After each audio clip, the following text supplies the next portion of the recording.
നമ്മൾ എടുത്ത് ചാടി ഒരു തീരുമാനങ്ങളും എടുക്കാൻ പോരുത് എന്നുള്ളതാണ്.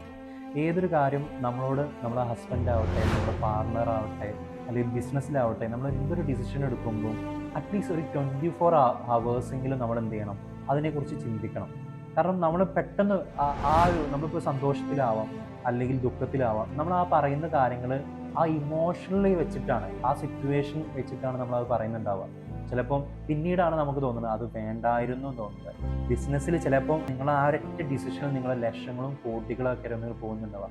പല ബിസിനസ് ഓണേഴ്സും ചില തെറ്റായ ഒരു കാരണം കൊണ്ടാണ് പല ബിസിനസ്സിലും ആകെ പൊളിഞ്ഞില്ലാതായിരുന്നത്. അതുകൊണ്ട് തന്നെ ഒരു ബിസിനസ് ഓണേഴ്സ് ആവട്ടെ അല്ലെങ്കിൽ ഒരു സംഭവങ്ങളാവട്ടെ, നിങ്ങളത് വളരെ പ്രധാനപ്പെട്ട ഒരു കാര്യമാണെങ്കിൽ അല്ലെങ്കിൽ ഒരു മിഡ് ലെവലിലുള്ള ഒരു കാര്യം തന്നെയാണെങ്കിലും നിങ്ങൾ അറ്റ്ലീസ്റ്റ് ഒരു 24 ഹവേഴ്സ് പറയാം, ഞാനൊന്ന് ചിന്തിച്ചിട്ട് പറയാമെന്ന് പറഞ്ഞിട്ട് അതിനെക്കുറിച്ച് നിങ്ങളൊന്ന് പഠിക്കുക, അല്ലെങ്കിൽ അറിയുന്ന ആൾക്കാരോടൊന്ന് ചോദിച്ചതിന് ശേഷം മാത്രം എന്ത് ചെയ്യുക, ഡിസിഷൻ എപ്പോഴും എടുക്കുക എന്നുള്ളതാണ്.